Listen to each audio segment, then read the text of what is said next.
Then take a look at the Dinwork tool cart. I do have to say, this is a fairly heavy box. I don't normally have to break out the dolly to carry boxes around, but with this one, I opted to. Alright, so I do appreciate that we do have packaging protecting all the layers, so we don't have to worry about anything getting scratched up in shipment. We do have something that we don't normally see on DIY kits. This one is actually going to be using tabs as a way of fastening things together.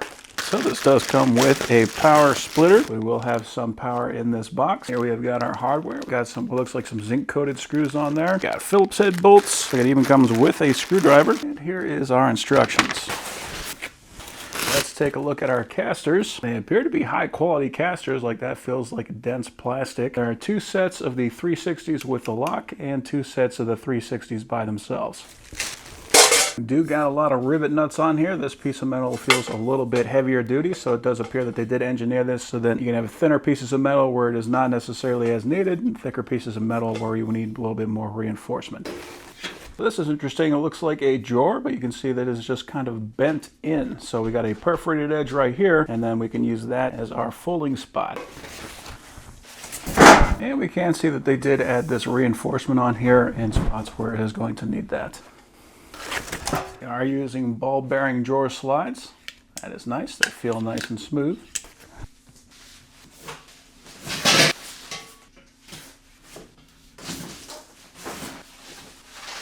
And it does come with a pair of keys. So this is the first thing we're going to do is we're going to attach 1 to 2. So this is 1, this is 2. And we can see that they have been labeled on here 1 and 2, so you cannot really mess that up. It says we're going to use screw A. Even the bag is labeled, so we know what this one is. And that is our zinc coated looking screws. So I just flip that guy over so that it lines up, and then we just screw that in.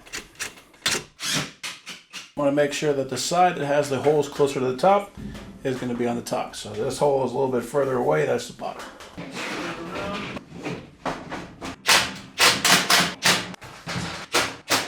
And so here's where we're going to start using the tabs. So what we're going to do is we're going to take our bottom frame, that is going to slide in, and then we're going to pry that tab up to hold that in place, and then we got screws to hold that to the front.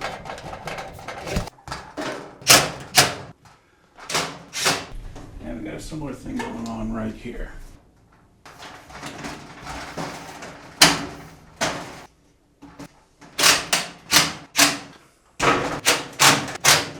So here we've got kind of a shutter, just a long bar. It's got a couple of spring pins on the sides, and that is going to fit into a couple of holes right here and right there. Now we're going to put in the floor.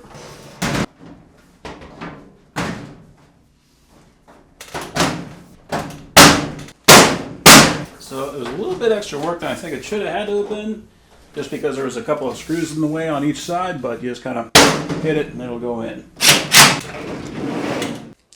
We've got these hooks. There's a little slot in the back that is just going to hook into that slot and sit down, and then we can put the next shelf on top of that. So what's nice about this is you can adjust it so you can have your middle shelf be pretty much anywhere you want to. You don't want it to be too close to the top because we're going to have our drawers right there. But if you want to have a little bit more room on the very bottom, we can bring that up a little bit. I want mine to be a little higher, so I'm going to put 3 slots from the top.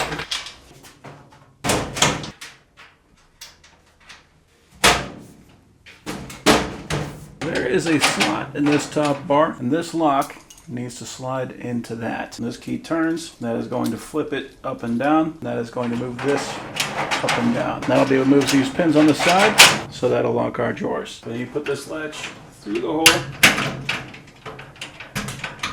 and then slide it in so it meshes in with that bar. And it'll just push in. Then we can drop in our drawer slides. So we're just going to push that in, drop it down. And same thing for the other side. So the drawer is a little interesting. It is actually going to unfold into the cover. So we got these tabs. That is going to fit into a slot, and then the tab will push down. Then on the back, it just kind of slides into a slot. And we got tabs to bend in. 3 on the bottom and 1 on each side. That is just a couple of screws and a couple of washers. So then this cover has a couple of tabs. So they're going to bend out and then that kind of squeeze into the front.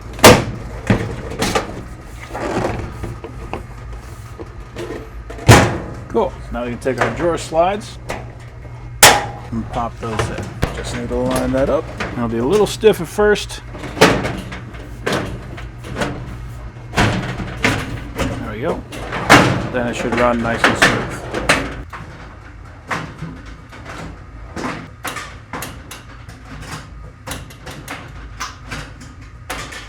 So now it's time for the front doors. Got F, so this one has the longer bolts.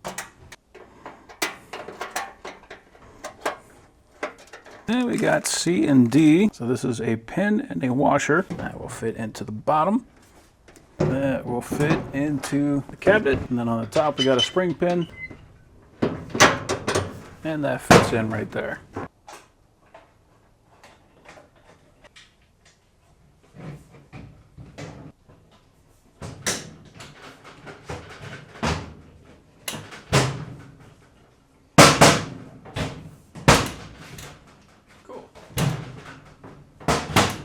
So next is our handle. We got one. We can put that on the right side or we can put that on the left side. We do have rivet nuts on both sides.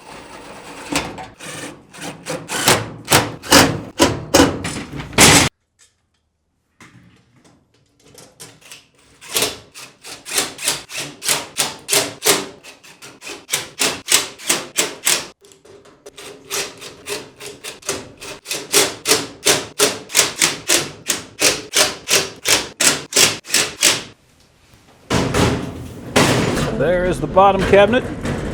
Rolls very nicely. It's actually taller than I was expecting. That is 38 inches to the top, so a decent height for a workbench. Okay, so now it is time for the upper cabinet. That is going to go together very similarly to the lower cabinet.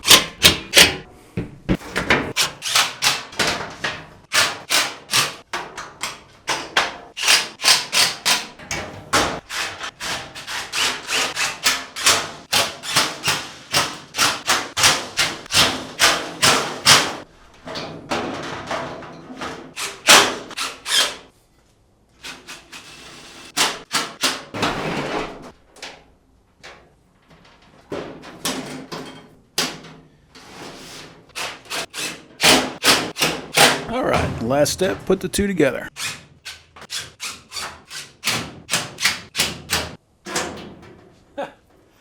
Cool. So very interesting tool cart. This is going to be for somebody that's going to be in their garage. Maybe they have a bunch of those red like lunchbox style toolboxes full of tools and they want to finally have something where they can just throw all their tools in one spot. This is going to be ideal for that. It is solid enough that it can hold all of my impacts and drills and stuff like that. We got plenty of room here for a little bit of a workbench. We do have some extra room here on top, so if you want to throw stuff on there, you can. We got plenty of room here in the bottom. Oh yeah, and we do have two different keys. But yeah, we can throw our jugs like antifreeze and water in the bottom. We can throw our car scanner right there. And then we got those two pull-out drawers. The electric is in kind of an odd spot because it's kind of hard to get to, just to get my fingers in there. It is possible. I would have to basically take one of these out and then I could definitely fit in there. But for something like that, especially for the setup that I have where I got a bunch of impacts in there, I'd probably just run a cable straight up, put a charger there in the bottom, and then I wouldn't really have to mess with that anymore. But it is nice having 3 outlets there right in that toolbox. Then of course you can always expand from there. Yeah, if you're starting to collect tools and you want to get them organized, get everything kind of in one nice good looking space, this is going to be a very nice tool cart for that.